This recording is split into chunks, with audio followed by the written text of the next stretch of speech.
السلام علیکم ورحمۃ اللہ وبرکاتہ۔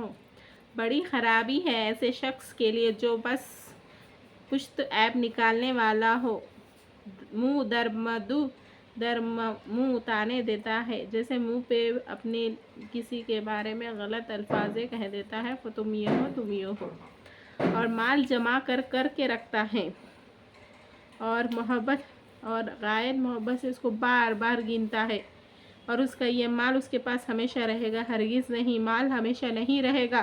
خدا کی قسم، یہ شخص ایسی آگ میں ڈالا جائے گا، اس میں جو چیز پڑ جائے گی وہ آگ اس کو توڑ پھوڑ کر ڈال دے گی۔ آپ کو خبر بھی ہے وہ کیسی توڑنے والی آگ ہے؟ وہ اللہ تعالیٰ کی ایسی آگ ہے جو دلوں تک پہنچ جائے گی، یعنی دنیا کی آگ تو جہاں بدن میں لگی آدمی مر گیا، اور وہاں چونکہ موت نہیں اس لیے بدن میں لگتے ہی دل تک پہنچ جاتی ہے، اور دل کی ذرا سی بھی ٹھیس بھی آدمی کو بہت محسوس ہوتی ہے، اور وہ آگ ان دونوں پر بند کر دی جائے گی، اس طرح پر کہ وہ لوگ لمبے لمبے ستونوں میں گھیرے ہوئے ہوں گے۔